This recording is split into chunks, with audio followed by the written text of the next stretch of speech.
Welcome back students. Pharmaceutical engineering theory lecture series में आज हम नेक्स्ट टॉपिक को डिस्कस करेंगे जो कि आपका डिस्टिलेशन अंडर रिड्यूस प्रेशर है।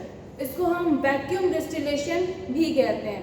बेसिकली वैक्यूम डिस्टिलेशन या डिस्टिलेशन अंडर रिड्यूस प्रेशर हम इसको तब यूज़ करते हैं जब हमें किसी हीट सेंसिटिव मटेरियल्स का सेपरेशन करना है। इसमें जो भी इंग्रेडिएंट है, जो भी लिक्विड, वो वेपर में कन्वर्ट हो जाता है अपने बॉइलिंग पॉइंट में पहुंचने से पहले। क्यों? क्योंकि हम इसमें प्रेशर को यूज़ करते हैं। जब प्रेशर यूज़ होता है तो प्रेशर की वजह से जो भी लिक्विड है वो लिक्विड अपने बॉइलिंग पॉइंट से पहले ही वेपर में कन्वर्ट हो जाता है और वेपर में कन्वर्ट हो जाएगा तो फर्दर वो कंडेंसर की तरफ जाएगा और कंडेंस्ड हो जाएगा। तो इस तरीके से इसमें सेपरेशन होता है। अगर हम इसके प्रिंसिपल की बात करते हैं तो बेसिकली वैक्यूम डिस्टिलेशन में आपका डिक्रीज एक्सटर्नल प्रेशर को डिक्रीज किया जाता है। कैसे? By using the vacuum pump. Vacuum pump को यूज करके एक्सटर्नल प्रेशर रिड्यूस किया जाता है। Lower pressure allows the liquids to boil, मतलब कम प्रेशर पर, कम टेम्परेचर पर ही लिक्विड वेपर में कन्वर्ट होने लगता है। और जब कम टेम्परेचर पर प्रेशर की वजह से लिक्विड वेपर में कन्वर्ट होने लगेगा तो उसकी वजह से जो हीट सेंसिटिव मटेरियल्स हैं, जो भी थर्मल एबाइड मटेरियल्स हैं, उनका सेपरेशन हम इस डिस्टिलेशन असेंबली को यूज करके कर सकते हैं। अगर हम डिस्टिलेशन अंडर रिड्यूस प्रेशर के कंस्ट्रक्शन की बात करें तो इसमें एक डिस्टिलेशन फ्लास्क होता है, condenser, receiver, vacuum source. Distillation flask, condenser, receiver, vacuum source. ठीक, ये इसके अलग अलग पार्ट्स हैं जिनको असेंबल करके ये पर्टिकुलर असेंबली क्रिएट की जाती है। डिस्टिलेशन फ्लास्क, यहाँ पे डिस्टिलेशन अंडर रिड्यूस प्रेशर में एक अलग तरीके का फ्लास्क यूज किया जाता है जिसको हम क्लेंसन फ्लास्क कहते हैं। क्लेंसन फ्लास्क में क्या होता है कि टू माउंटेड फ्लास्क होता है, जिसमें आप इसमें देख रहे होंगे कि डबल नेक फ्लास्क है। इसको हम क्लेंसन फ्लास्क बोलते हैं। फर्दर आपका कंडेंसर अटैच्ड है। इससे कंडेंसर क्या करेगा, जो भी वेपर आएगा उसको कंडेंस्ड करेगा, कंडेंस करके लिक्विड फॉर्म में रिसीवर में पहुंचाएगा। ये क्या है? रिसीवर। प्योर फॉर्म में लिक्विड आपको रिसीवर में मिलेगा। वैक्यूम पंप वैक्यूम क्रिएट करके हाई प्रेशर से लो प्रेशर में कन्वर्ट करेगा।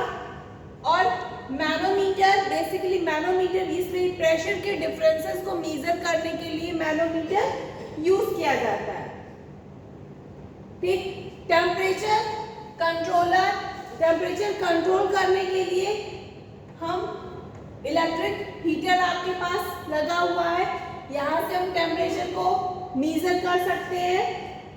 थर्मामीटर लगा हुआ है, इस थर्मामीटर को यूज करके हम ये देख सकते हैं कि पर्टिकुलर क्लेंसर फ्लास्क में ऑन प्रेजेंट टाइम का टेम्परेचर कितना है। तो ये कंस्ट्रक्शन था। अगर हम इसकी वर्किंग की बात करें तो वर्किंग में बेसिकली हम क्लेंसन फ्लास्क में मटेरियल को प्लेस करते हैं जिस लिक्विड का सेपरेशन हमें करना है। हीटर ऑन करेंगे, इस हीटर की वजह से हीटिंग होगी। साइमल्टेनियसली वैक्यूम पंप भी ऑन करेंगे जिसकी वजह से हाई प्रेशर लो प्रेशर में कन्वर्ट होगा और हीटर हीटिंग प्रोवाइड कर रहा है लिक्विड में। तो लो हीटिंग, लो वैक्यूम, लेस प्रेशर, जो लिक्विड है वो लिक्विड आपका फर्दर वेपर में कन्वर्ट हो जाएगा और वेपर में कन्वर्ट होकर के ये ऊपर की तरफ ट्रेवल करेगा, कंडेंसर के कांटेक्ट में आएगा। कंडेंसर में कांटेक्ट में आने के साथ ही ये वेपर फर्दर लिक्विड में कन्वर्ट हो जाएगा और लिक्विड में कन्वर्ट होकर के रिसीवर में कलेक्ट कर लिया जाएगा। अगर हम डिस्टिलेशन अंडर रिड्यूस प्रेशर के एडवांटेज या एप्लीकेशन की बात करें तो बेसिकली इसका मेजर एडवांटेज है कि आप थर्मोलिवाइड मटेरियल या हीट सेंसिटिव मटेरियल का separation by using this assembly कर सकते हैं।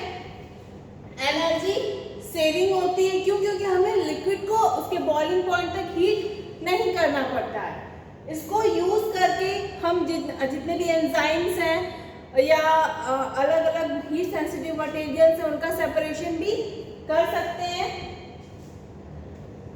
ठीक, हाई बॉइलिंग पॉइंट लिक्विड का सेपरेशन भी हम इसको यूज करके कर सकते हैं। मतलब हाई बॉइलिंग पॉइंट, जैसे किसी लिक्विड का जो बॉइलिंग पॉइंट है वो 350 है या 450 है, तो उस कंडीशन में भी हम इसको यूज कर सकते हैं, क्योंकि हमें प्रेशर इनकॉर्पोरेट करेंगे तो लेस प्रेशर की वजह से वो उसके बॉइलिंग पॉइंट से पहले ही वो फर्दर वेपर में कन्वर्ट होने लगेगा।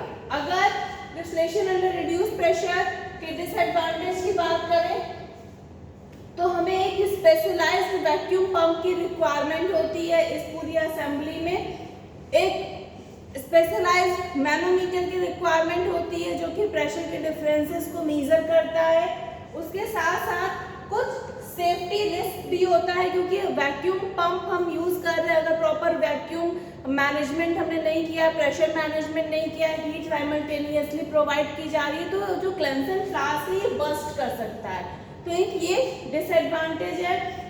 उसके साथ साथ अदर डिस्टिलेशन असेंबली के कंपैरिजन में जो डिस्टिलेशन अंडर रिड्यूस प्रेशर की असेंबली है वो कुछ कॉस्टली पड़ती है। तो ये कुछ इसके डिसएडवांटेज हैं। आज के लेक्चर में हमने डिस्टिलेशन अंडर रिड्यूस प्रेशर का principle, construction, working, advantage and disadvantage की स्टडी की। नेक्स्ट लेक्चर में हम किसी नए इक्विपमेंट या नए असेंबली को लेकर आएंगे। Thank you.